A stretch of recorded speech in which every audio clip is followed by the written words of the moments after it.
We introduced ourselves in the lobbies and earlier, so we're just going to do that again real quick. My name's Kevin Kovac. I'm with the Colorado Bureau of Investigation, and we're assisting the Frederick Police Department with this case involving Chris Watts.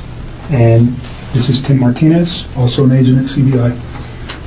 Sir, if you just introduce yourself. Dwayne Kessinger. I'm Nicole's father. Dwayne, what's your birthday? November 3rd, 1958. And home address for you, sir? 8801 West 65th Avenue. Let's see. And that's Arvada, 8004.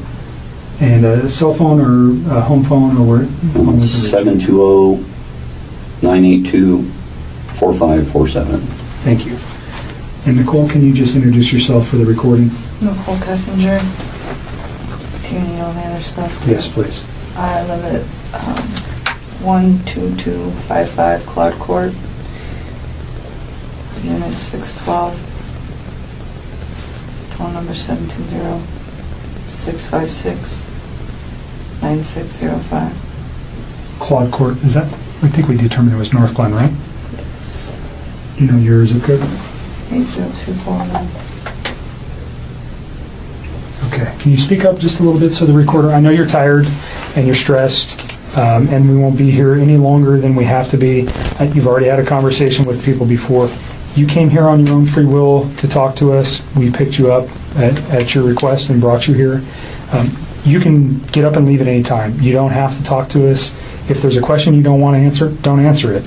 If you don't want to talk anymore, just tell me I want to leave. And I'm kind of in the way of the door, but you're not being interrogated as a criminal suspect. We're here to understand your relationship with Chris and what you know about Chris and his family, and events relating to Chris Watts. And do you know him as Chris or Christopher? Either one. Okay. So the phone number that you reached him on, can you tell me what that number was? I think I deleted that out of my phone too. I just cut him out of my life. It's a 910 number. You guys have it. We gave it to Mark yesterday. Yeah, I probably have it, but just in case. I don't have it. If I recited it to you, would you know it? Just the first three numbers.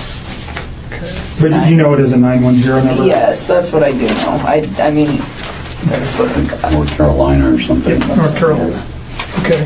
So let's just start with a timeline of your getting to know Chris, how you guys met, where you met, all those things. And let's just run. And I'm not going to ask you specific questions unless I think it's necessary. I'll let you just tell me your story. I think it's a little bit easier that way. So I just want to know how you met him, where you met him, how long you guys were dating, and those kind of things initially. Okay. I think I met him sometime in June, probably early June. It might have been May. It was just talking at work. It was pretty casual. And he didn't have a wedding ring on his finger. And every time I talked to him, he didn't tell me that he was in a relationship. He didn't even mention his kids right away either. And then one day he told me that he had 2 kids. I was like, that's pretty cool. And started telling me about his kids. That sounded like a sarcastic comment. No, I thought it was kind of cute. I was like, oh, he's a dad. It was right around Father's Day too. So whenever that is in June. Okay. Yeah. So I'm not good with holidays. What if I told you that a man could smile at police officers searching for his missing wife and children, knowing their bodies were already hidden in oil tanks? What if I told you that behind the facade of a perfect family, a secret life was unraveling so completely that it would end in one of the most horrific family annihilations in modern history? And what if I told you that the woman he was having an affair with had been searching the internet for wedding dresses and his wife's social media just days before the murders? What if I told you that every text message, every Google search, every deleted conversation tells a story that contradicts the official narrative? This is the story of Chris Watts. But it's also a story about identity collapse, digital footprints that tell stories their owners tried to erase, and questions that still haunt investigators today. This is about the psychology of deception, the allure of a fresh start, and how a seemingly ordinary man convinced himself that eliminating his family was easier than asking for a divorce. Before we dive into this psychological maze, I need you to do something. Hit that subscribe button right now. Because here at Dark Trail Files, we don't just tell you what happened. We show you the evidence, break down the psychology, and ask the questions everyone else is afraid to ask. We analyze the footage frame by frame, dissect the interrogations word by word, and follow the digital breadcrumbs that others miss. This case has layers that most coverage never touches. We're going to explore the timeline gaps, the deleted messages, the search histories, the body language tells, and the psychological patterns that explain how this tragedy unfolded. And if you want to understand the real story behind the headlines, you need to be part of this community. We dig deeper. We question harder. We don't settle for surface-level explanations. Subscribe, turn on notifications, and let's uncover the truth together. Because this case, it's more complex than you've been told. Frederick, Colorado, August 2018. To the outside world, the Watts family looked like they had it all. Shanann Watts was a successful businesswoman, a devoted mother to 4-year-old Bella and 3-year-old Celeste, and 15 weeks pregnant with their third child, a boy they planned to name Nico. Her social media painted a picture of domestic bliss. Family trips, loving moments, a husband who seemed devoted. Shanann was the type of person who documented everything. Facebook posts, Instagram stories, videos of the girls. She shared their lives openly, perhaps too openly for Chris's comfort. Every milestone, every achievement, every moment of their seemingly perfect life was broadcast to thousands of followers. She was building a brand around her family, using their image to promote her health and wellness business. But social media is a highlight reel, not reality. And behind the carefully curated posts, Chris Watts was living a double life that would soon collapse with devastating consequences. The smiling man in the family photos was simultaneously planning his exit from that very family. The devoted father playing with his daughters was already mentally erasing them from his future.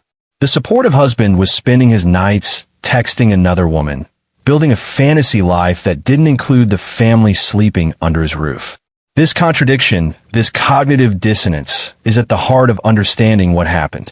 Chris Watts wasn't a monster in the traditional sense. He was a conflict-avoidant people-pleaser who had spent his entire life suppressing his true feelings, going along to get along, never standing up for what he really wanted.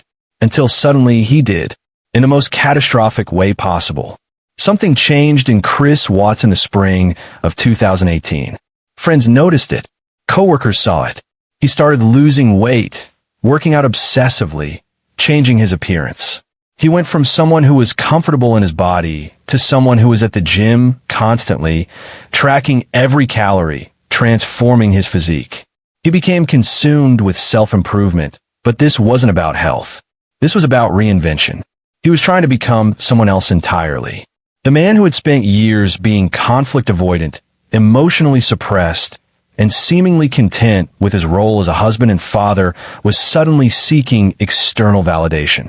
He was seeking an escape from an identity that no longer fit the fantasy he was building in his mind. He started dressing differently, carrying himself differently. He was getting attention, particularly from women, and he liked it. For perhaps the first time in his life, Chris Watts felt desirable, powerful, in control. This psychological shift is critical to understanding what came next. Chris had spent his entire marriage being what others expected him to be. He went along with Shanann's business ventures, her social media presence, her decisions about their lives. He was passive, agreeable, conflict-averse to a fault. But beneath that surface compliance, resentment was building. Not explosive anger, but something quieter and more dangerous. A deep conviction that his life wasn't his own, that he was trapped in a role he never truly chose. And that's when he met Nichol Kessinger. Nichol Kessinger was a geologist at Anadarko Petroleum, where Chris worked. They began an affair in June 2018, just 2 months before the murders. By all accounts, Chris became infatuated quickly, intensely. To him, Nichol represented everything his current life wasn't. Freedom, excitement, a fresh start. She was educated, independent, child-free. She didn't post their relationship on social media. She didn't demand constant documentation of their time together. She was, in Chris's mind, the opposite of Shanann in every way that mattered to him. But here's where the psychology gets dark. Chris didn't just want an affair. He wanted a complete life replacement. The affair wasn't just about attraction or escape. It became a mirror reflecting the life he convinced himself he deserved. He began talking about his marriage being over, telling Nichol that he and Shanann were separating, that the divorce was imminent. He painted himself as a man trapped in an unhappy marriage, finally finding the courage to leave. The problem? Shanann had no idea. She was on a work trip in Arizona with the girls in late July, believing her marriage was struggling but salvageable. She had noticed Chris pulling away emotionally. She had confronted him, and he had told her he wasn't sure he loved her anymore. It devastated her. She confided in friends that she was terrified of losing him. But she had no idea her husband was already mentally erasing her from his future. She had no idea that while she was desperately trying to save her marriage, Chris was already planning his new life with someone else. Chris was living in two completely separate realities. In one reality, he was a family man dealing with marital problems. In the other, he was a single man falling in love, talking about future trips with Nichol, planning a life together. These realities couldn't coexist. Something had to give. And in Chris's twisted logic, it was easier to eliminate one reality than to honestly navigate the difficult process of ending his marriage. Here's what makes Nichol Kessinger's role so controversial, so endlessly debated. It's not just about whether she knew what Chris was planning. It's about what her digital footprint reveals about her state of mind in the weeks leading up to the murders. Investigators discovered her search history, and it tells a disturbing story. She searched for wedding dresses multiple times. She was shopping for a dress for a marriage that couldn't legally happen because Chris was still married. She searched for Shanann Watts specifically, looking up her social media profiles. She was studying the woman whose life she was, intentionally or not, trying to replace. She searched about relationships with married men. She looked up information about divorce, about how long it takes, about the process. And critically, some of these searches happened before Chris claims he told her Shanann was pregnant. This timeline discrepancy raises significant questions. If Nichol knew Shanann was pregnant before Chris says he told her, that suggests she had been researching his family more thoroughly than she admitted. It suggests a level of premeditation in her involvement with Chris that contradicts her claims of innocence and ignorance. After the murders, Nichol's behavior became even more suspicious. She tried to erase her digital presence. She deleted text messages with Chris. She asked investigators if she could delete their messages before turning over her phone. She changed her phone number.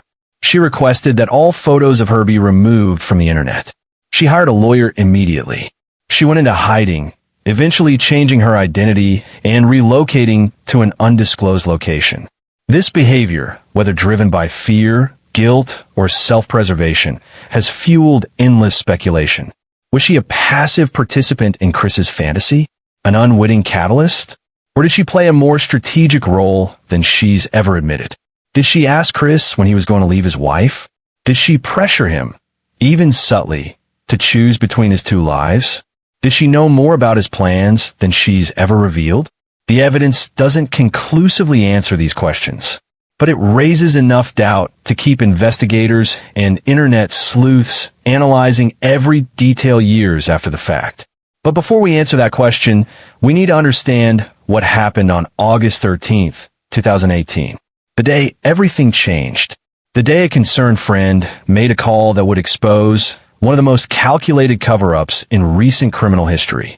The day Chris Watts' carefully constructed fantasy came crashing down in the span of a few hours.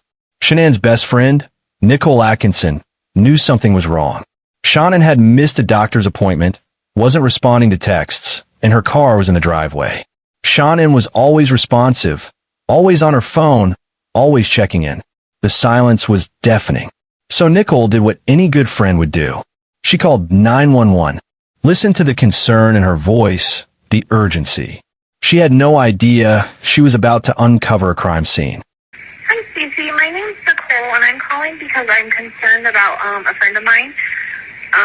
I dropped her off at her house at 2 in the morning last night because we were out of town together and we were on the way back from the airport, and she's having issues and she's pregnant, and I haven't been able to get a hold of her this morning, and I've gone to her house and her car's there and stuff like that, but she won't answer the door, she won't answer phone calls, she won't answer text messages, and I'm just really, really concerned. And she had a doctor's appointment this morning and she didn't go to it, and I don't know what to do. I've called him and talked to him, and he said that she went on a play date with her other 2 daughters, but like if she went on a play date, they're both in car seats. Why would she not take her car?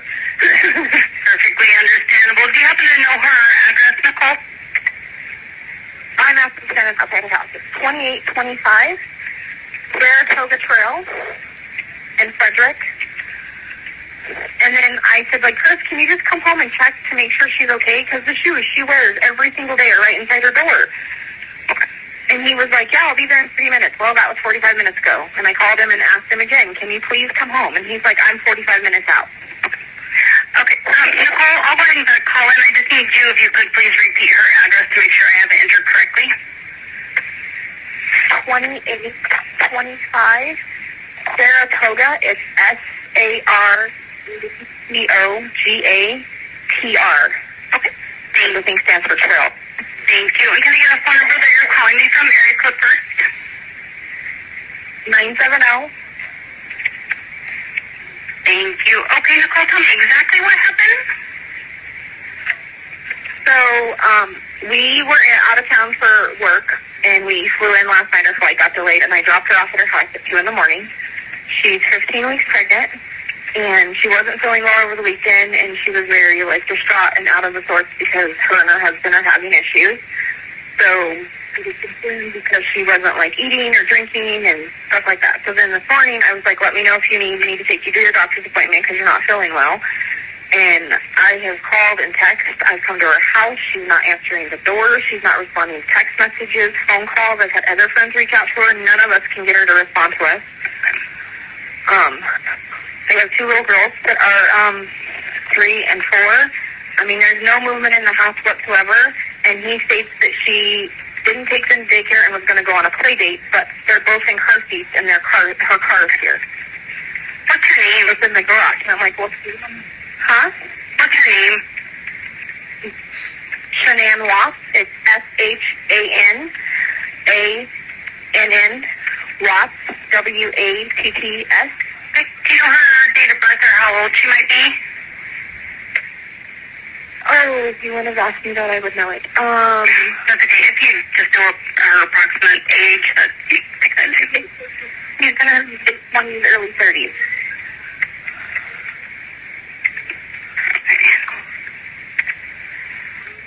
Bear with me here one moment. When was the last time that you heard from her? When I dropped her off at her house, I watched her, made sure she got in the house. That was at 2 a.m. It was actually 1:55. I literally lived like 5-10 minutes from her.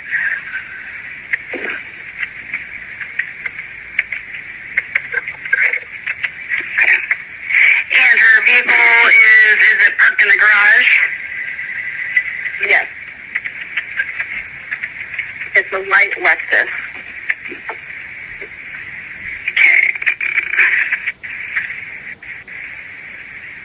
And I probably, because I was concerned, I know I don't want to get a doctor's office in trouble, but I went to the doctor's office because I've been used them as doctors, and I said, I know you can't give me things because of HIPAA, but can you just tell me if she showed up at her appointment this morning?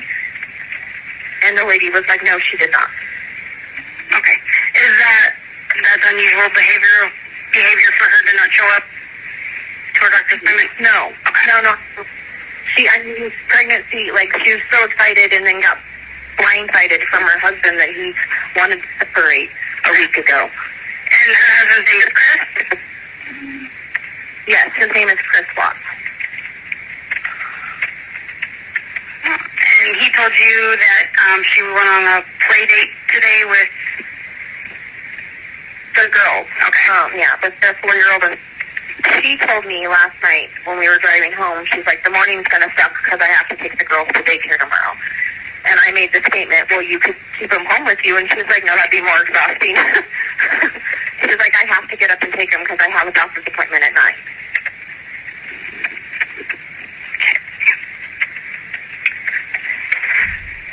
Bear with me here one moment. I'm just typing this information in the call here.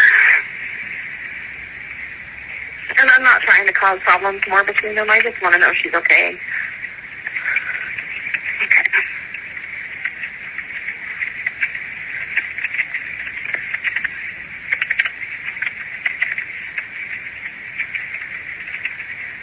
What's her phone number? No, give me 1 second and I'll look it up for you.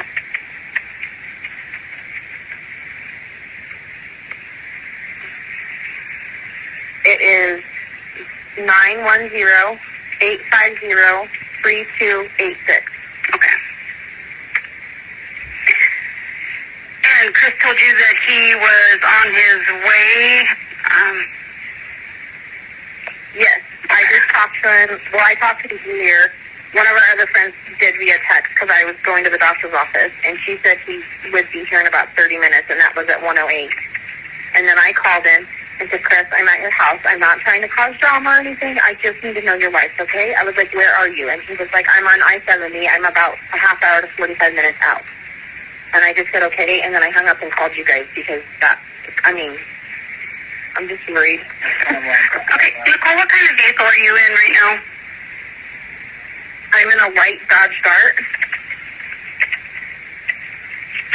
Okay. Alrighty, we do have a call in, Nicole. We'll have an officer come out that way as soon as we can. I would just advise you, to not try to make entry into the house or anything like that until the officers can get there. In the meantime, if you do hear from her, just give us a call back and let us know, okay?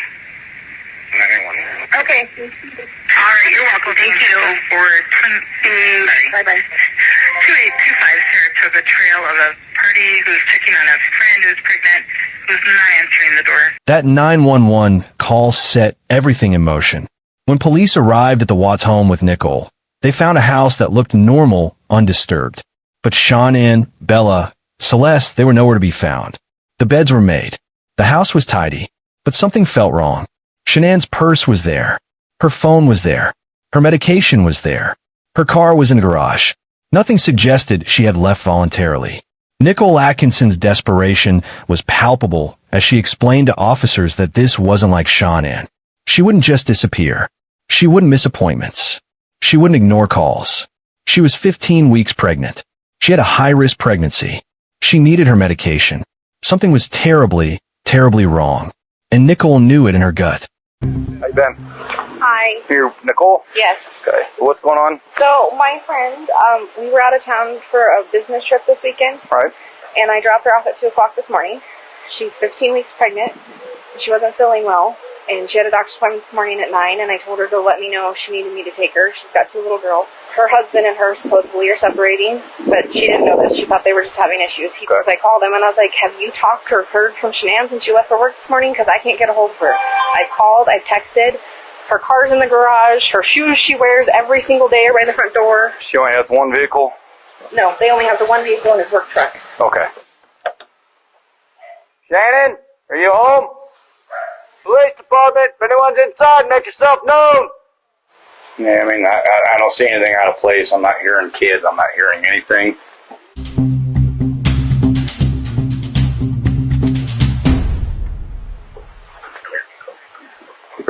Scott, how you doing? How's it going? So this is the only vehicle she would have? Only one that, She would drive? Okay. What's interesting is the garage door opens, and instead of yelling out for Shanann, he stops and opens up their car and starts looking through the car. This is a stalling tactic to kind of gather his thoughts up a little bit. He then walks in the house and is never heard calling their names, as if he knows they're not home. He goes in the house, he's in there for about a minute by himself, nobody goes in with him. Can we go in the house? I mean, that's up to him. It's his house. If you guys... And that's when he comes around and politely lets in the police officer, Nichol Atkinson, and her son. Mind if I come in, Chris? Okay. They go upstairs, there's no sign of the girls there. They go in the basement, there's no sign of Shanann or the girls. Her phone's here? Her phone's here. Does she work? Yeah, she works from home. Oh, from home? She works, this is her lifeline. This could be the ticket to all the information, like she left the phone behind. But here's the other thing is that he didn't think that it was odd that the phone was left there. You know her passcode? I don't know her passcode. It used to be 2385 and now it's 6 digits. What's the baby's due date? I don't believe Chris had planned to have the phone discovered. I think he planned to come back later and make some changes and do what he had to do to make it look as if Shanann was wandering around with her phone and doing other things. He seems to be anxious. You can see this rocking movement in his body language. Because you told me that she went on a play date with the girls and then... That's what she told me. But instead of frantically calling around, asking for help, finding his wife, or if anyone's seen her, he's texting people. He's trying to take attention off of himself, transferring his anxiety onto that phone. Nicole is like a hound dog. She knows something's up. She knows something's off. And she's looking over at Chris going, what the heck is wrong with you? What time do you leave today? What time I leave there? Come there here. Usually between 5:30 and 6. Was Shanann here then? Yes.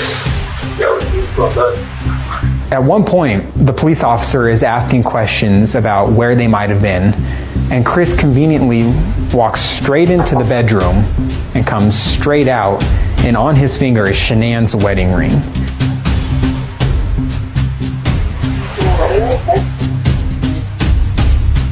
And he's pointing it out almost like he's pointing a gun. Here it is. I found the ring. This is the missing evidence. I still to this day believe that was her wedding ring that he took out of the car.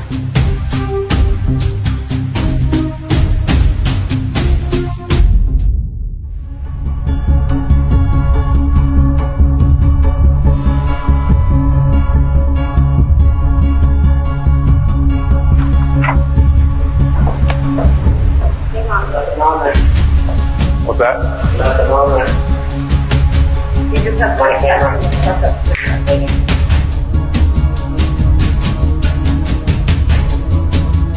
Is this on continually Yep. recording? I get cars driving from this street, and this is him at 517.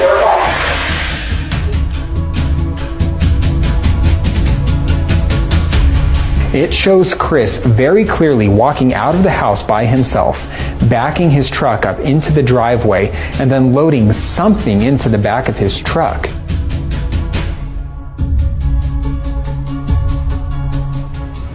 What Chris Watts does is very purposeful. He goes into the garage, he walks out, he's got a gas can. He goes to put it on one side of the truck, and then he thinks twice, goes, well, I can't really put it there. But you can see him kind of moving, like apparently there's not room for it there. That wasn't going to fit. Let's go around to the other side. Oh, okay, now it'll fit, obviously, between the 3 dead bodies. We usually park out there on the side. I just want to get everything back in. Be easier to lug everything out there, all the tools that I had to bring in. Suddenly, this guy who had few words has a lot to say. He has an explanation for everything. Then Chris started to fall apart a bit. Chris Watts can barely watch it, right? So what happens when you arrest somebody? Get down on the ground. Put your hands on your head. So he puts his hands on his head, even though he wasn't told. But that was a surrendering moment. That's almost as if Chris was verbally saying, oh my gosh, I was not expecting this. And you see him pacing and moving, nervous and anxious. Chris Watts' body language is betraying him. So right now, police don't have probable cause to be able to arrest him because it still isn't clear where Shanann, Bella, and Cece went. They're never seen leaving the house. Appreciate your time. Yeah, no problem. Hopefully something comes up here.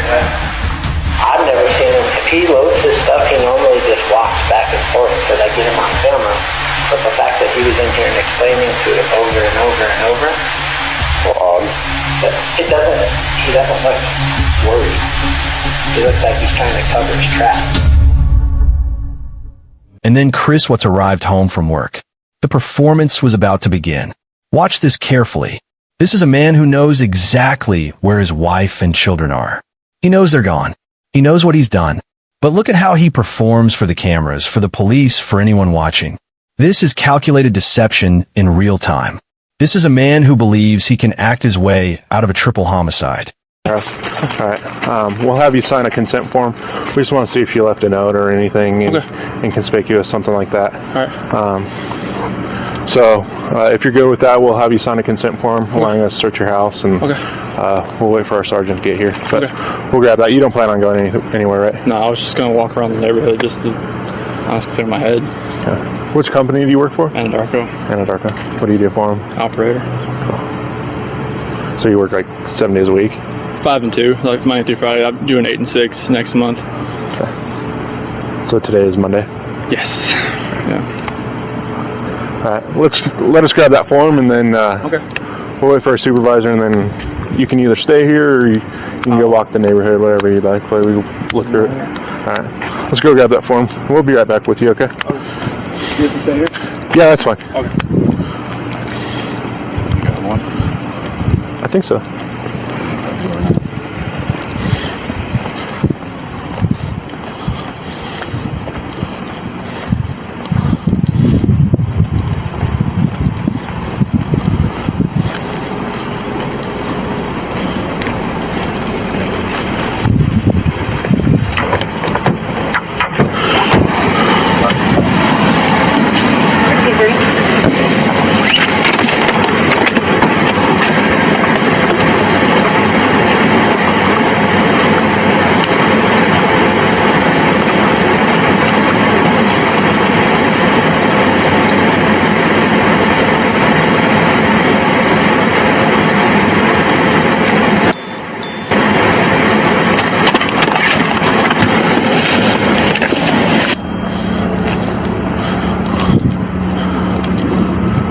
So Chris, it's your house.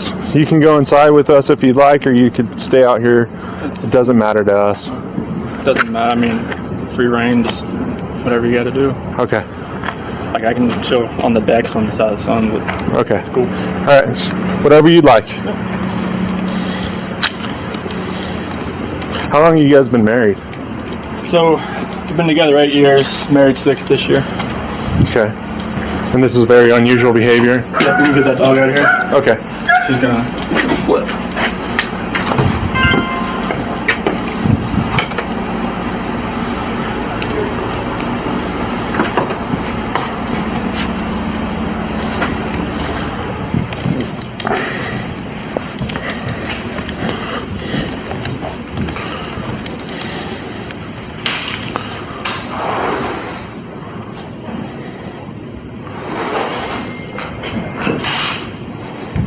On the counter right here. Okay. So when you guys come home, do you usually use the front door or the garage door? How do you guys? I usually open the garage door, come in. Okay. She uses front or garage. It just kind of depends. Okay. Is that a ring out there? Oh, that was. No, the doorbell, is that a ring doorbell? Yeah, like when you got a visitor, it does. But I don't think the speaker is on to where you hear it. Like by. Okay. I guess my question for you is, would it show her leaving with the kids? Did you have any alerts? If she came out here, yes. Like if. Did you have any alerts today with that? Just when her friends were here. Does it only record when the doorbell rings, or anytime someone? If you're like right here, it should just start. The proximity should hit up. Okay. And if you had anything on that today? Just her friends. And what time was that? 12:10 and 2 minutes afternoon. Okay. But nothing between the time when she got here. No, like she got here at 2. Only thing this morning? Yeah, 2 o'clock this morning. Okay. Like 1:48 on here. And the only thing that was weird was that the garage door said it was left open after I left. And it might have been the sensor, but like my phone doesn't show when for your alarm? Yeah, it doesn't show if it shuts. And who's your alarm through? Vivint. Okay. But the Nikki, her friend that came here about 12:10, she said the garage door was shut when she got here. Okay. That was the only thing that was weird. All right. Were you going to hang out there, or you want to come in here? I'll sit right here. Okay.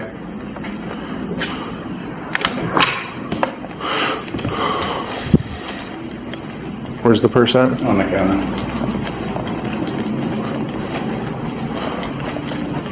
Let's still recording, so. Yep.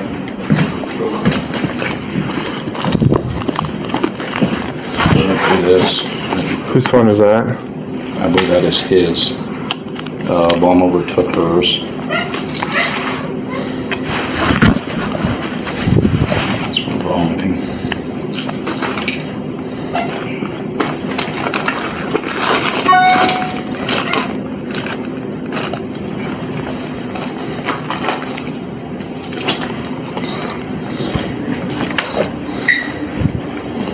Is that a diary or what is that? It's for work, I believe.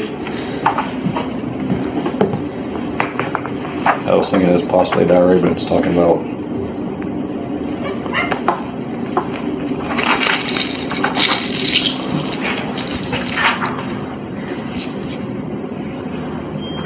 like motivation stuff.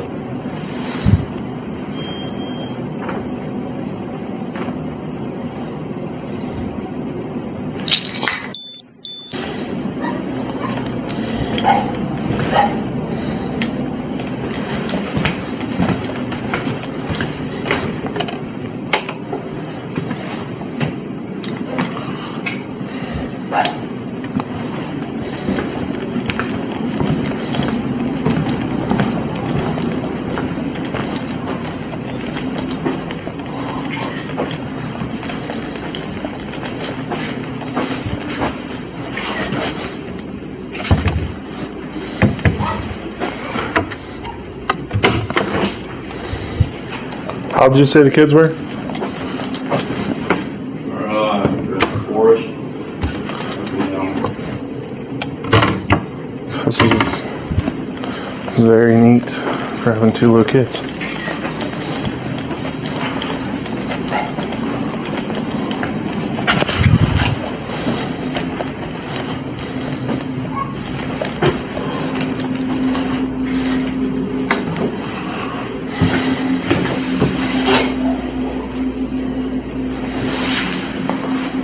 Chris's behavior during this initial police contact has been analyzed by forensic psychologists, body language experts, and criminal profilers worldwide. He appears calm, almost too calm. He's cooperative, offering theories about where Shanann might have gone. He suggests she might have taken the girls to a friend's house, even though her car, her phone, her purse, everything was still at home. He says maybe she's at a playdates with the kids. Maybe she went for a walk. Maybe she's with a friend. But watch his micro-expressions, the moments where his mask slips, the forced concern that doesn't quite reach his eyes, the way he controls the narrative, steering officers away from certain areas, the exaggerated calmness that reads as practiced rather than genuine.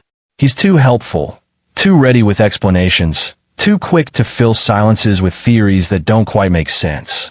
This is guilt leakage, and the officers, though they don't have evidence yet, can sense something is off.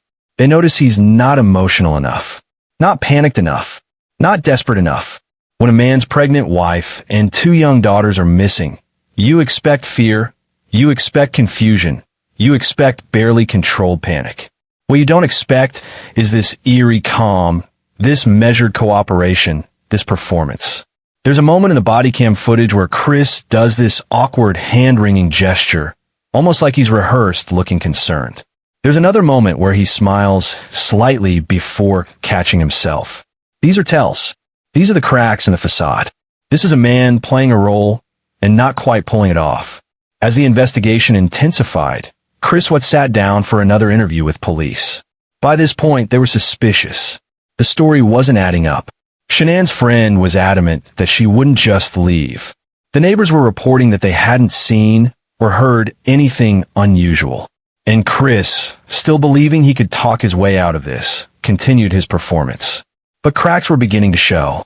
The mask was slipping. We'll be in the area. Okay. So Chris, I might need your help a little bit. Okay. Okay. Where is, I'm assuming your wife, Sherry's in bed with you? Yeah. Okay. Yeah, let's take a look in there and then talk to your kids.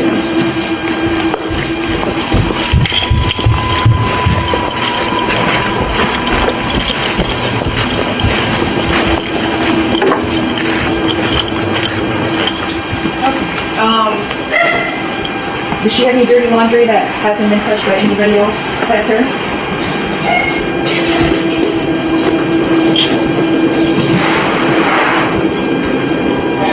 Is any of your laundry in there with it? Yeah. Okay.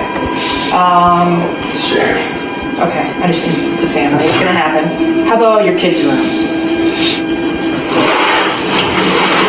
So their laundry would be in here.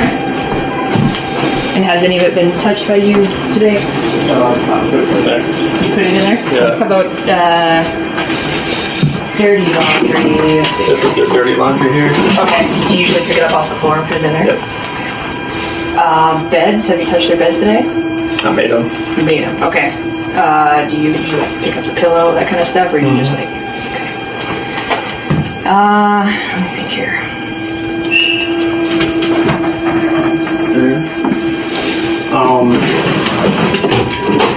Let me see it. Anything that nothing I could have ever touched at all. How about, actually, shoes would be good, too. Shoes that maybe you haven't touched since they've worn them?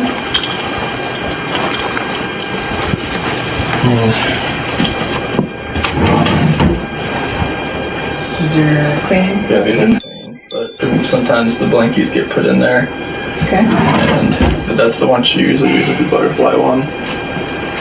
This one? Mm-hmm. Okay, so you touched it today? Yesterday when I put it on the bed. Okay. Shoes? Shoes are downstairs. Okay. And probably your wife's shoes, too. Okay.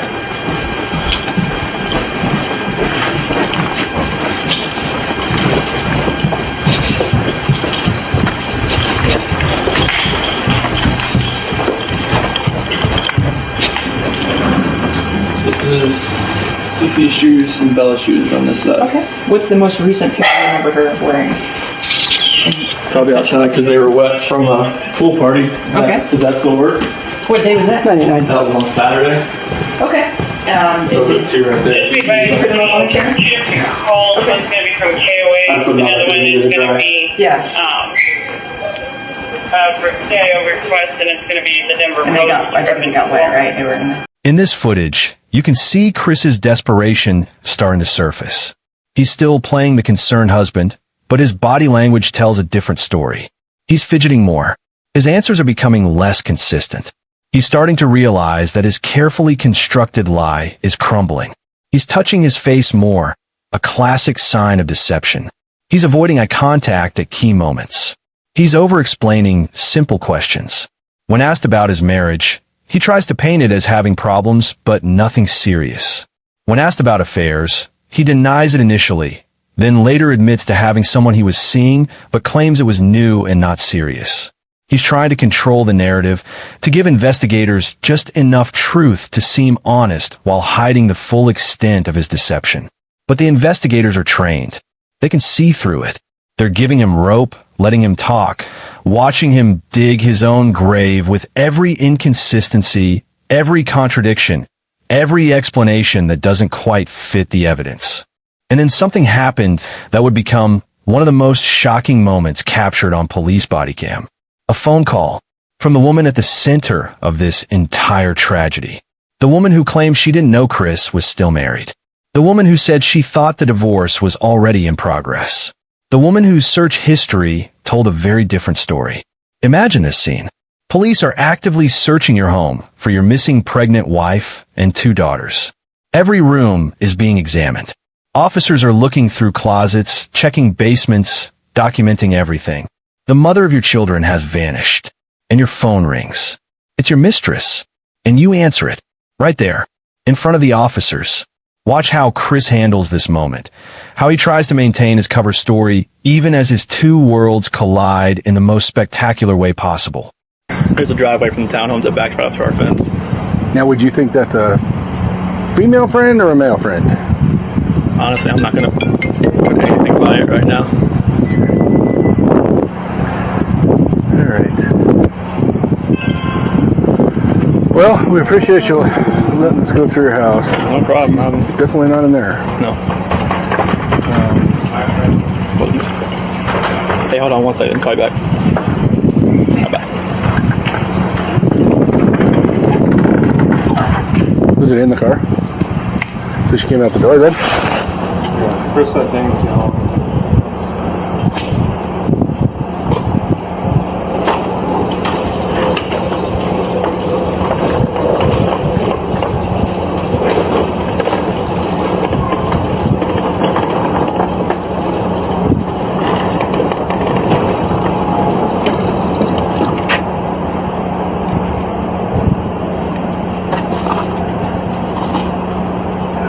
What's your name again?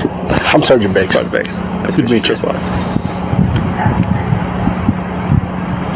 So she doesn't have any family or anyone around here? Neither of us do. They're all back in North Carolina. We moved here back in 2012. Came out here to visit some friends during Thanksgiving, fell in love with the place, moved out here a few months later. Does she have any friends around here? Just for friends? Yeah. Yeah, she's got friends in Frederick, Erie, Aurora, that part of Erie, Broomfield, Parker. Have you tried to contact any of them? Oh yeah, we've exhausted every option. The last thing I'm going to do is hospitals. Hotels. There's so many, but... And no one's heard from her today? Have you checked your bank accounts? That's another thing I was going to do, because I don't have access through here. Let's go check those and see if she pulled any cash out, or if there's any strange charges or anything. Okay. Can you log? I can't log in because she does all the finances. Okay. So I know her password. I just don't have her used already. Not sure what she would have used that way. Sorry, my phone's just blowing up there. I think it's fine. Who do you guys bank through? USAA and Chase. Can you call them and see if there's been any activity? Any withdrawals or anything? And then the suitcases that she came home this morning with, which ones were those? Was it The black one that's sitting right there. Not the one in the bedroom? Mm-mm. That was from the last trip, when we just got back a few days ago from North Carolina. She went to Arizona like 2 days later. That was when we just got put back down in the basement.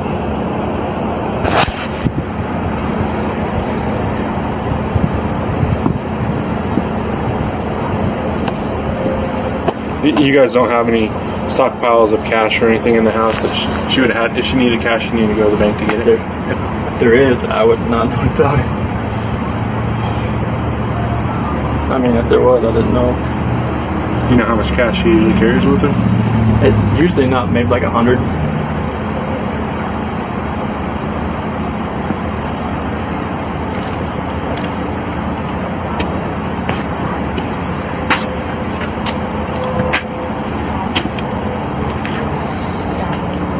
Your turn signal's on. It's been on. I may have to turn in a hurry.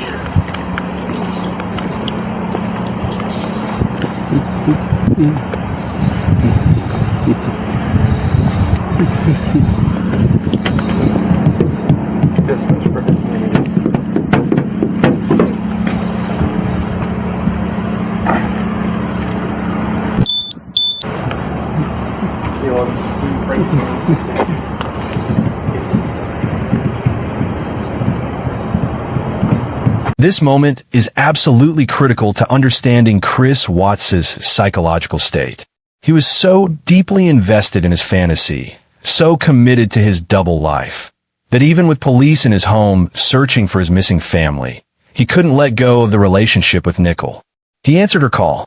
He spoke to her briefly, casually, as if nothing was wrong. He told her he'd call her back, like this was just another normal day. This isn't just poor judgment. This is a complete detachment from reality. This is a man who had convinced himself he could have it all, that he could erase his family and step seamlessly into a new life without consequences. The cognitive dissonance required to answer that phone call, in that moment, reveals just how fractured Chris's grasp on reality had become. Think about what this means. His wife and children are missing. Police are searching his home, and he's more concerned about maintaining his relationship with his mistress than he is about the optics of taking that call. It's almost sociopathic in its callousness. It shows a complete inability to read the room, to understand how suspicious his behavior appears. Or maybe, just maybe, he didn't care. Maybe in his mind, the old life was already over. The family was already gone. And all that mattered was preserving the fantasy of his new life with Nichol.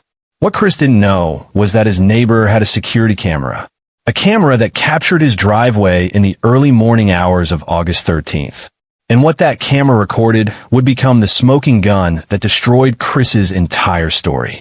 The footage showed Chris backing his truck into the driveway at 5:27 a.m. He had never backed his truck in before. Never. It was completely out of character. But on this morning he did. Why? Because it made it easier to load something into the bed of the truck without being seen from the street.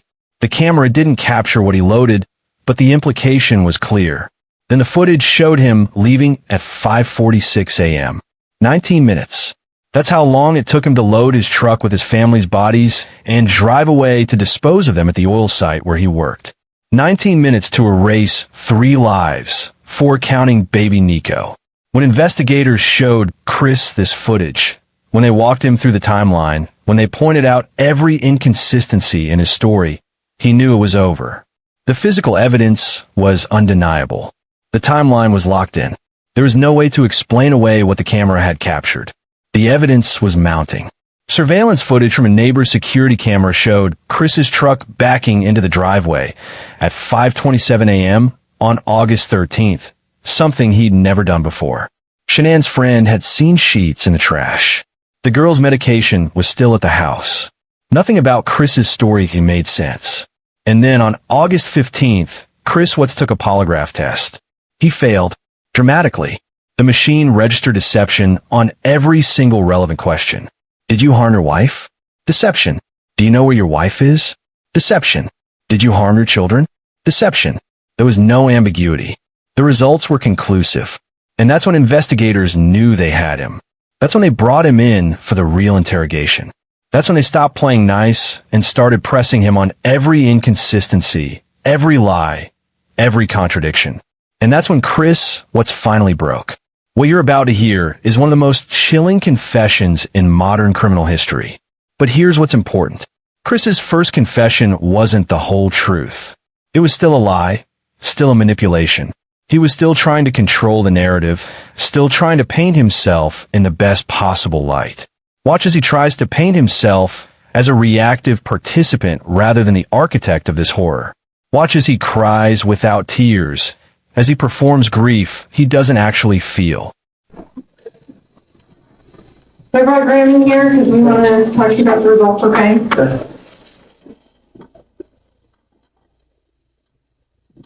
So, it was completely clear that you were not honest during the testing, and I think you already know that. You did not pass the polygraph test. Okay. So now we need to talk about what actually happened. I feel like you're probably ready to do that. I didn't lie to you on that polygraph, I promise. Chris, I never stopped. Take a deep breath. I want you to take a deep breath right now.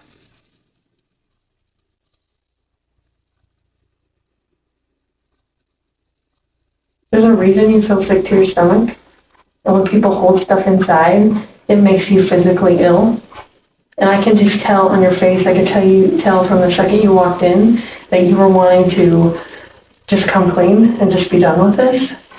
And I appreciate that because you knew sitting down in that chair that you weren't going to pass today, and you knew I was going to find out because I told you that. And then you continued to stay knowing that you could, at the end, say, you know what, I just need to get this off my chest. Like, I just need to tell you what happened. We're not here to play games. We're not here to do any of that with you. We just want to know what happened. So can you start from the beginning and tell us what happened? Everything that I told you, I did not lie on this polygraph. I don't know how much I could tell you right now. Like, I did not. It's not even honest right now because you did not pass the polygraph. So I know you were being deceptive. So that's not even an issue right now. The issue right now is what happened to Shanann, Bella, and Celeste. That's the issue right now. Okay. So let's talk about that. I know you want to tell us. I can see it in your face. Holding this lie in is going to do nothing for you. I know this. Like, okay. I'm not like trying to like cover things up. Like, yeah, but you kind of are because it's normal. Normal people would do that. Normal people that make a mistake initially are going to go, I don't know what you're talking about, I didn't do anything. That's normal. I would expect that.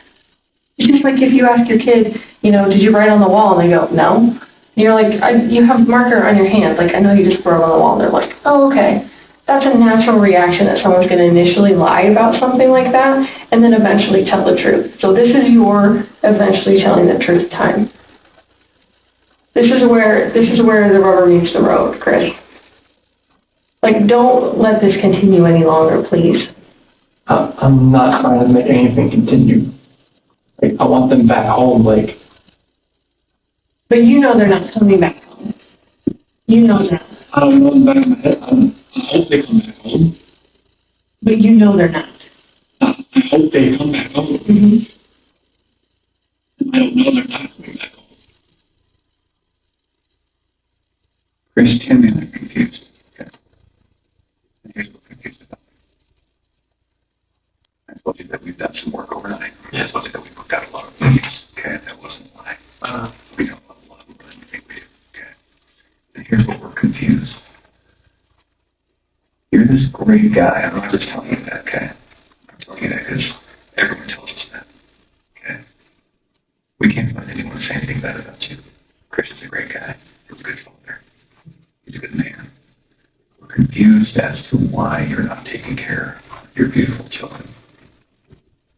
I'm not taking care of them right now. Right now. Okay, I don't know where they're at. I do not know where they're at. If I could have my babies back home right now, I would. I want them back. I want everybody back. That is the God's honest truth.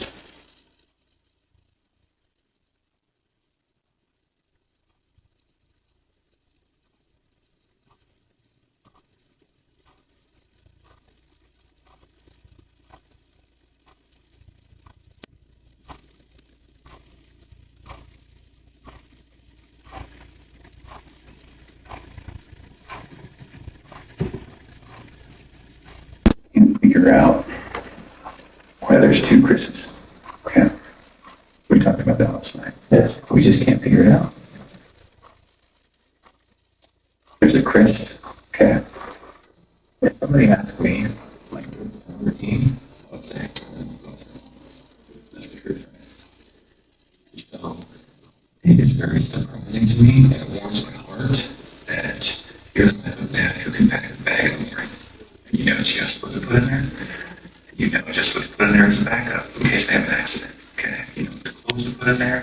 You know what they have for breakfast. You know what they have for a snack and a dinner and a nighttime snack. You can tell me the book you read to your daughters. Okay? I really love them. And you're not faking that, are you? That's real. Okay? There's a lot of guys that come in here and try to tell you that. And that's what they're lying. Okay? Because they can't answer those questions that you can answer. But you weren't here today lying about something else. We need to talk about that, okay? That's his daughter. I know. And she's very good.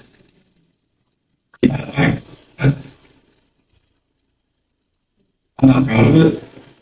Like, I didn't think anything like that could happen. I didn't think I'd ever do it, but I did.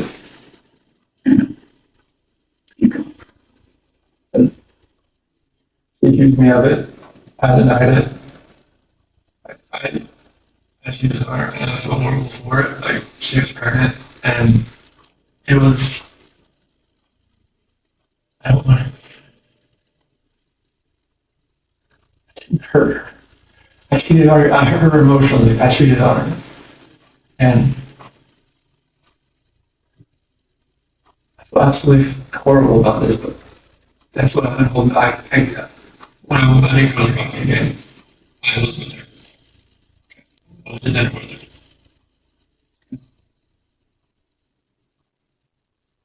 Keep going.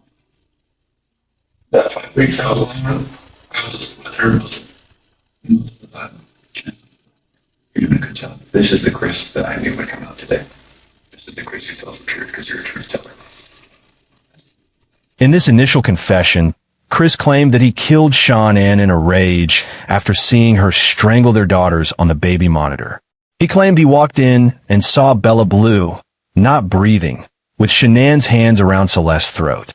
He claimed something in him snapped, that he killed Shanann in a moment of protective fury for his daughters. He claimed he was reacting to her harming their children, that this was somehow justified, somehow understandable. But this story fell apart almost immediately. The autopsy results would prove that Chris was lying. Again, the timeline didn't work. The physical evidence didn't support it, and investigators knew it. They had seen this before, this attempt to shift blame, to paint the victim as the aggressor, to claim reactive violence when the truth was premeditated murder. The truth was far worse. Chris had killed Shanann first, in their bedroom, while she slept. He smothered her with his bare hands. She fought back. There were defensive wounds. She struggled for her life. And he overpowered her, holding her down until she stopped breathing. The woman he had promised to love and protect. The mother of his children. The woman carrying his son. He killed her while she was at her most vulnerable. But even more horrifying, Bella and Celeste were alive when he killed Shanann. They were in the house. They may have heard something. They may have witnessed something. And after killing their mother, Chris loaded their small bodies into his truck, drove them 45 minutes to a remote oil site, and killed them there. Bella knew what was happening. She saw her sister die first. She begged her father for her life. She said, "Daddy, no." Those were her last words. And he killed her anyway. He smothered his 4-year-old daughter who trusted him, who loved him, who called out to him for protection. And he snuffed out her life like it meant nothing. Then he dumped Shanann's body in a shallow grave and stuffed his daughter's bodies through 8-inch hatches into oil tanks filled with crude oil. He had to force their small bodies through these narrow openings, had to push and manipulate their limbs to fit them through. The oil would make their bodies harder to find, harder to identify. It was a final act of desecration, treating his children like garbage to be hidden away. And then he went to work. He showed up for a meeting like nothing had happened. He texted Shanann's phone pretending he didn't know where she was. He called her, knowing she'd never answer.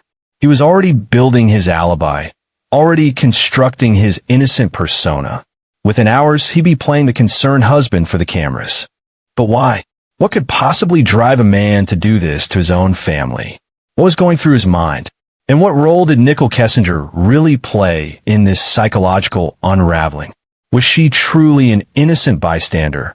Or did she ask questions, apply pressure, make demands that pushed Chris toward this unthinkable act? This is where the case becomes truly psychological. Chris Watts didn't kill his family in a moment of rage or passion. This was calculated. He had been planning it, at least subconsciously, for weeks. The affair with Nichol had given him a taste of a different life, and he wanted it completely. Not partially, not with the complications of divorce and custody and child support. He wanted a clean slate. Financial pressure was mounting. Shanann's business was struggling, and they were facing bankruptcy. They were behind on their mortgage. Credit card debt was piling up, but that wasn't the real motive.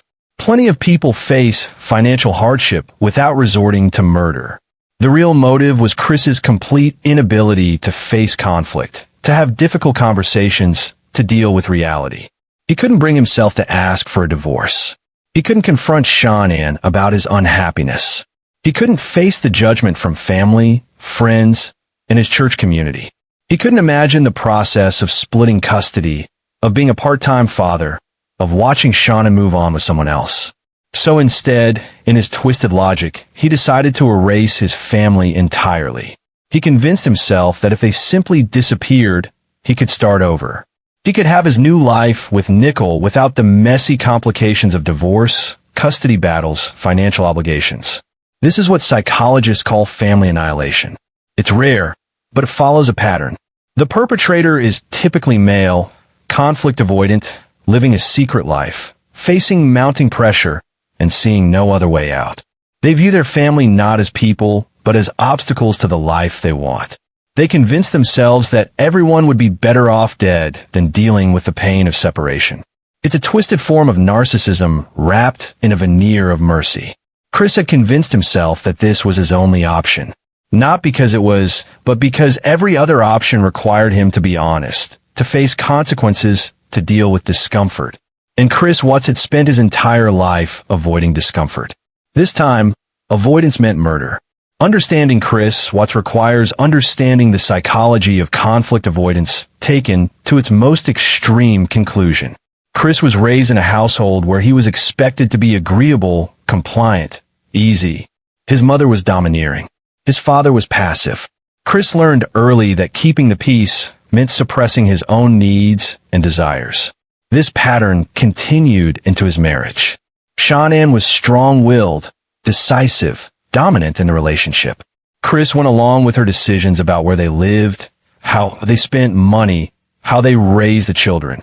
He didn't assert himself. He didn't express disagreement. He silently resented, but outwardly complied. This kind of emotional suppression doesn't disappear. It builds. It festers. It creates a pressure that eventually needs release.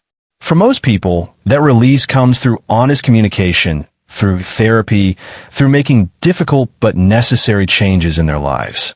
For Chris Watts, that release came through violence. The affair with Nichol represented everything Chris had been denying himself. Freedom, choice, a sense of control over his own life. But instead of using that realization to make healthy changes, instead of leaving his marriage honestly, Chris chose the path of least resistance in his mind, elimination. He didn't see his family as human beings with their own right to life. He saw them as problems to be solved, obstacles to be removed. And in his warped thinking, removing them was easier than facing them. Nichol Kessinger sat down with investigators multiple times.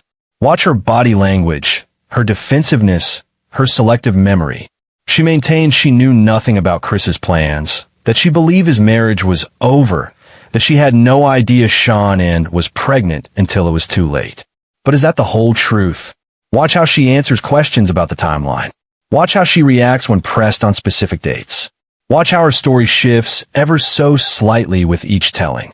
And kids, and then it was Father's Day shortly after that, so that's what I do now. And I was like, I thought it was cute. And then he's telling me about him, he's pretty excited about him. And then he mentioned that he did have a significant other. And then he told me that those two were in the process of a separation. Did he mention the children's name or his significant other's name? I didn't know his significant other's name for a while. And then I think he told me his kids' names pretty quick, but to be honest with you, on an exact date of when that happened, I don't know. So in May and June, first of all, where do you work? I work at Anadarko Petroleum Corporation. I'm contracted to Anadarko Petroleum Corporation. Okay, and you work out of an office setting where? In Platteville, Colorado. Okay. And Chris also works out of that location, per se? Yes. He's in the field, but he comes into the office with his team. So you work, what is your job responsibility? I do health, safety, and environment. Okay, so you work in the office and you take care of health safety for Anadarko is an oil and gas company, right? Yes. So you're doing health safety in the office and Chris works in the field? Yes. As a, what kind of job does he do? He's an operator, so I don't know like all of his daily duties, but he's a field operator, so he works with like the oil wells. So he goes out and does work on those, whatever that work might be, but he comes into the office frequent? In the mornings. His team meets in the mornings. They're not all in there every day. Some days some of them are in there, some days other ones are in there, but in the mornings typically from like 6:15 to probably 7, somewhere around there. And is that where you met Chris? Yes. Okay. So can you just take us through kind of a little bit of the early part of how he courted you or you courted him? I don't know which one happened. How you guys got to know each other? I guess we just started talking. He actually, so part of my job is to manage the gas monitors that we have. So Anadarko requires all of their field personnel to carry like gas monitor sensors for toxic gases, and it's my job to control the inventory, any issues, anything like that. And we were having some pretty serious like equipment issues, and we had numerous amounts of people coming in my office one day, and he happened to be one of them. And I'd seen him before, like they meet in the lunchroom, and that's where I go put my lunch in the fridge. So I'd seen him, but I didn't ever like talk to him.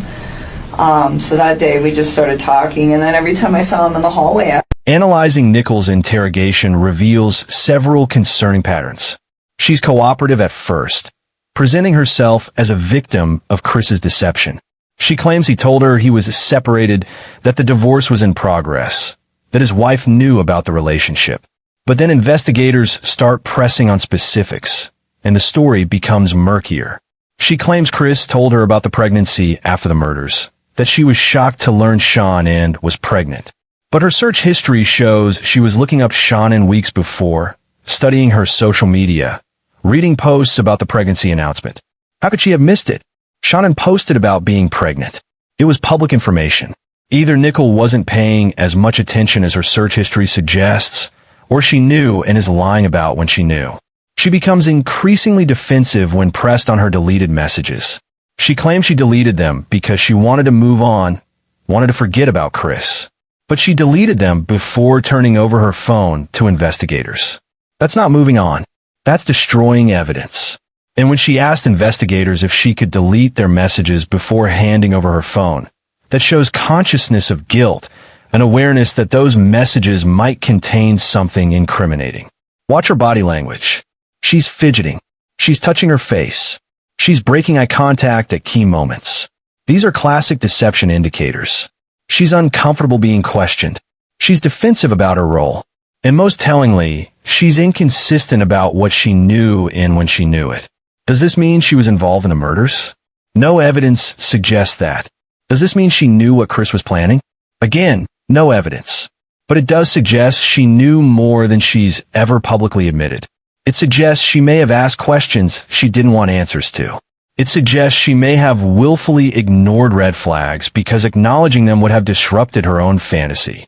It suggests she may have applied pressure, even subtly, for Chris to resolve his marital situation more quickly. There's a moment in her interrogation where she talks about wanting Chris to have full custody of his daughters. Not joint custody. Full custody. She wanted Shanann out of the picture.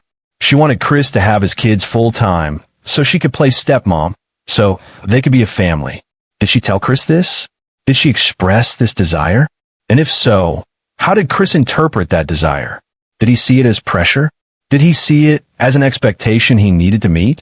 These are questions we may never have answers to. But they're questions that keep this case alive in public consciousness. Because the possibility that Nichol's desires, even unexpressed, contributed to Chris's decision-making is chilling.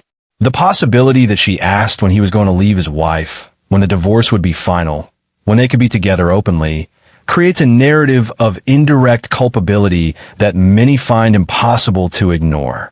November 19th, 2018. A packed courtroom. Shanann's family facing the man who destroyed their lives. Listen as the prosecutor lays out the full scope of Chris Watts' crimes, the premeditation, the cruelty, the complete absence of remorse. Listen as they describe the evidence, the timeline, the cold calculation behind every action Chris took that day.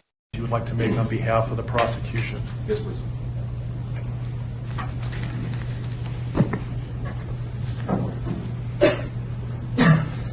Your Honor, there are no words to adequately describe the unimaginable tragedy that brings us before this court today.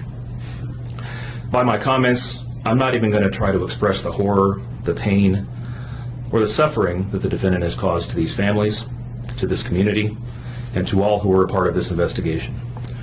However, I do want to spend a few minutes sharing with the court the details of the crime, as so far you've only had an opportunity to review the affidavit and a few facts here and there that have been offered to the court in the motions and pleadings that have been filed. The questions that have screamed out to anyone who will listen since August 13th of 2018 are why and how. Why did this have to happen? How could a seemingly normal husband and father annihilate his entire family? For what? These are the questions that only one individual in this courtroom or on this planet knows the answers to. I fully expect we will not receive the answers to these questions today, nor will we at any point in the future. I don't expect that he will ever tell the truth about what truly happened or why. Even if he did, there is no rational way that any human being could find those answers acceptable responses to such horrific questions.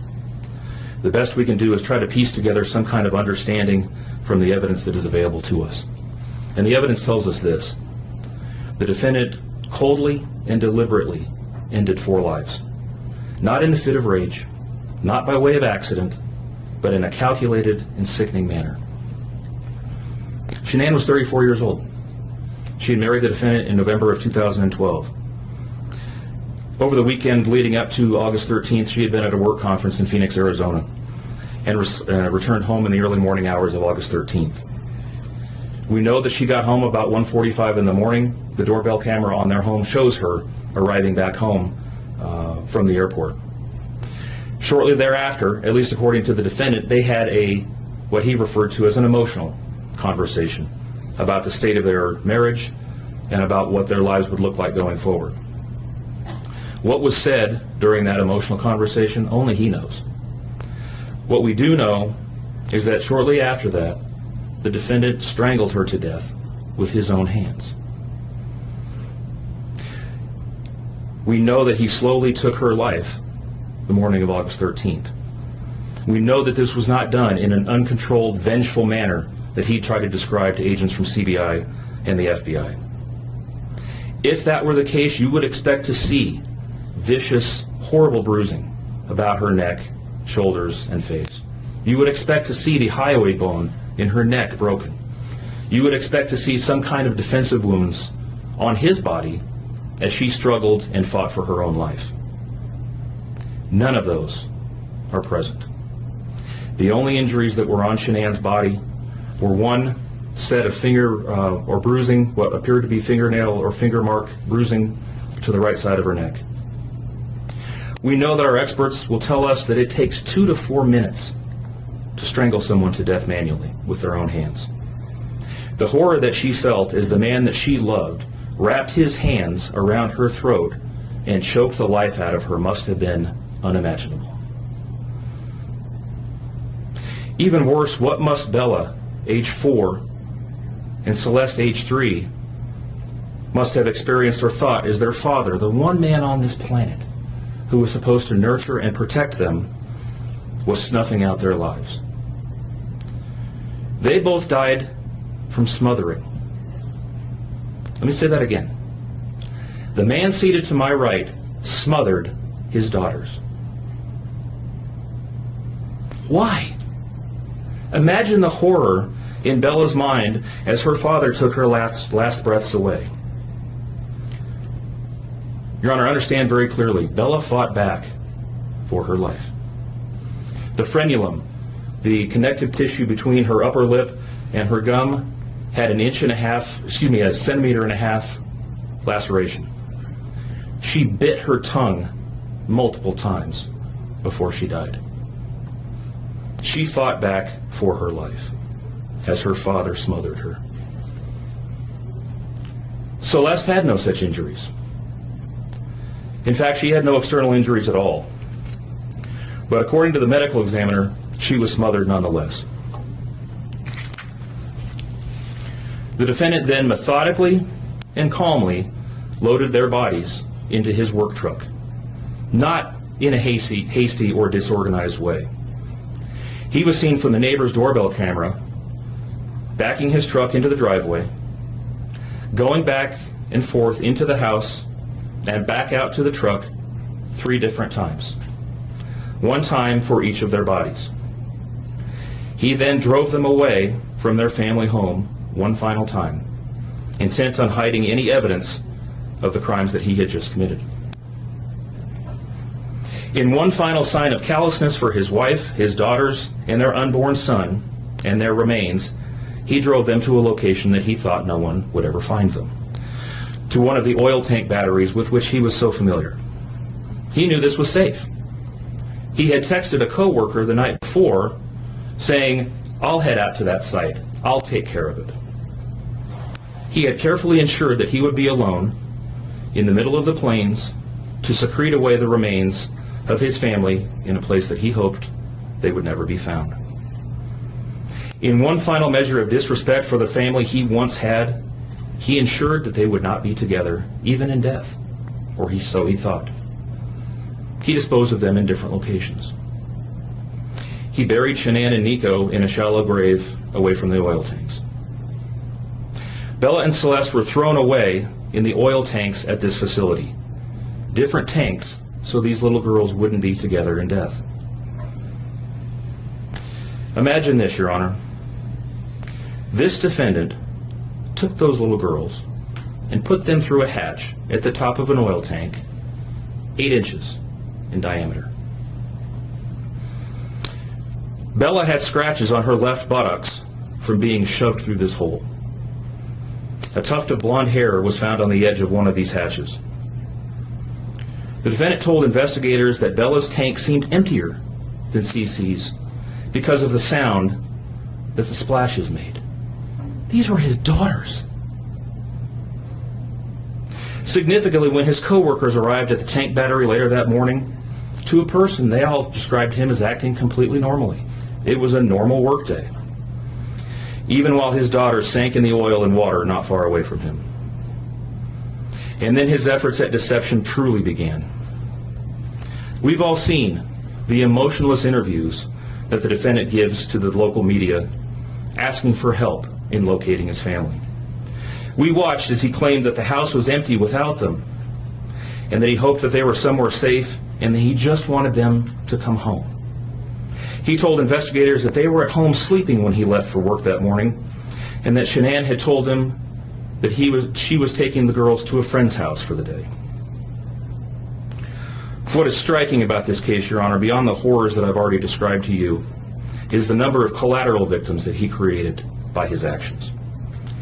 While he stood in front of TV cameras asking for the safe return of his family, scores of law enforcement officers, neighbors, friends, and family scoured the area, fretted for their safe return. They texted him begging for any information and sending him their best wishes, all the while he hid what he had done.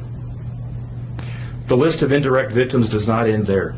Think of the firefighters and the Colorado State Patrol hazmat experts who had to don protective suits and who were called upon to pull Bella and Celeste out of those oil tanks, or the coroner employees who had to conduct these autopsies. The prosecutor painted a picture of a man so self-absorbed, so committed to his fantasy, that he saw no other option but to murder his entire family. They detailed how Chris had been researching separation, how he'd been calculating finances for a single life, how he'd been planning his future with Nichol while still living with Shanann and the girls. They described the physical evidence. The autopsy results showing Shanann fought for her life. The evidence suggesting Bella saw her sister die. The oil tanks where Chris dumped his daughters like trash. The shallow grave where he buried Shanann. Every detail was designed to show the jury, the judge, and the world that Chris Watts was not a man who snapped. He was a man who chose. He chose himself over his family. He chose his fantasy over their lives. Shanann's father gave a victim impact statement. He talked about his daughter, about the light she brought to the world. He talked about his granddaughters, about their laughter, their innocence, their trust in their father. He talked about baby Nico, who never got a chance at life. And he looked Chris Watts in the eye and told him he would never be forgiven, never be forgotten, never be free from the weight of what he'd done. Chris Watts was sentenced to 5 life sentences without the possibility of parole, plus additional years for other charges. He will die in prison. But for Shanann's family, for her parents who lost their daughter and grandchildren, no sentence could ever be justice. No punishment could ever equal the crime. No time served could ever bring back the lives he took. Even now, years later, questions persist. Why did Chris change his story multiple times? What really happened in those exact minutes inside the house that morning? Why did he believe he could get away with it? Did he rehearse his reactions? Did he practice his performance in the mirror? And the question that haunts the public consciousness: what did Nichol Kessinger really know? The timeline is suspicious. The search history is damning.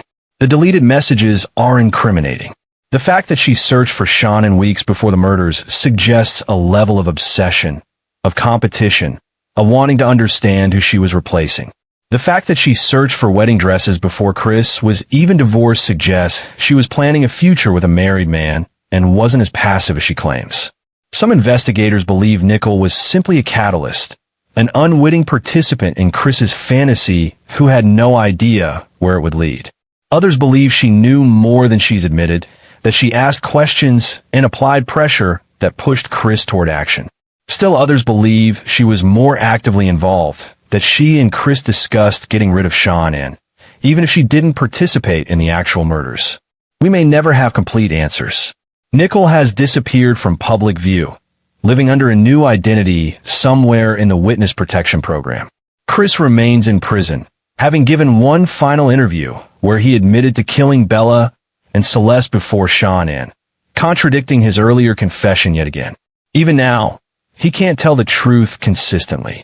Even now, he's trying to control the narrative. Let's talk about what Nichol's phone revealed, because it's more than just searches. She had been texting Chris constantly, multiple times a day. They had pet names for each other. They talked about their future together. They made plans for trips, for dates, for life together. This wasn't a casual fling. This was an emotional affair that had become central to both of their lives. But what's most revealing is what was deleted. Nichol deleted messages from the night before the murders. She deleted messages from the morning of the murders. She claims she deleted them to move on, but the timing is suspicious. What did those messages say? Were they about Shanann? Were they about when Chris was going to leave? Were they about frustration that he was still married? Investigators recovered some of the deleted data, but not all of it. What they found showed Nichol was more aware of Chris's marital status than she claimed. She knew Shanann's name. She knew about the kids. She had looked them up. She had studied their social media. This wasn't a woman who believed Chris was separated and moving on. This was a woman who knew she was the other woman and was actively researching the family she was helping him betray. This case is a stark reminder that we never truly know what's happening behind closed doors. Social media perfection can mask real dysfunction. Quiet, unassuming people can harbor dark capabilities. And seemingly normal life circumstances can spiral into unimaginable tragedy when someone chooses denial and violence over honesty and confrontation. Chris Watts made a choice. He chose to see his family as expendable. He chose his fantasy over their lives. And 3 innocent people, for including baby Nico, paid the ultimate price. But this case also reminds us to pay attention to warning signs, to trust our instincts, to speak up when something feels wrong. Nichol Atkinson saved this case. If she hadn't called 911 that morning, if she hadn't insisted something was wrong, Chris Watts might have gotten away with it. He would have played the grieving husband. He would have claimed Shanann left with the girls. He would have moved on with Nichol and lived his fantasy life while his family decomposed in oil tanks and shallow graves. But because Nichol acted quickly, because she knew her friend and knew this wasn't right, Chris only had a few hours of freedom before the investigation closed in. The surveillance footage was obtained immediately. The timeline was established quickly. The physical evidence was preserved. And Chris didn't have time to perfect his story, to create an airtight alibi, to cover his tracks more thoroughly. The Watts family tragedy isn't just a true crime case. It's a psychological study in identity collapse, the dangers of living a double life, and what happens when someone values their own desires above everything else, including human life. It's a cautionary tale about conflict avoidance taken to its most extreme conclusion. It's a reminder that the person sleeping next to you, the person you think you know, might be hiding depths you can't imagine. If this case teaches us anything, it's to pay attention to the signs, to trust our instincts when something feels wrong, and to remember that behind every headline are real victims whose lives mattered. Shanann Watts was a real person who loved her family, who worked hard, who dreamed of a future with her husband and children. Bella and Celeste were real little girls who loved their daddy, who trusted him, who never saw it coming. And baby Nico never got a chance to exist outside his mother's womb. Their lives mattered. Their story matters. And we owe it to them to tell the truth to ask the hard questions, and to never forget that behind the psychology and the analysis and the true crime fascination, real people died. Real lives were stolen. Real families were destroyed. Thank you for watching Dark Trail Files. If this deep dive into the psychological aspects of the Watts case gave you new perspectives, hit that like button. Share this video with someone who wants to understand the real story behind the headlines. And subscribe, because we're not done asking the hard questions. We'll continue following cases like this, breaking down the evidence, analyzing the psychology, and searching for truth in even the darkest places. We don't shy away from complexity. We don't settle for easy answers. We dig until we find the truth, no matter how uncomfortable it might be. Until next time, stay vigilant. Question everything. Trust your instincts. And remember, the truth is always more complex than it appears. The monsters aren't always strangers. Sometimes they're the person across the breakfast table. Sometimes they're hiding behind a smile. This is Dark Trail Files, signing off.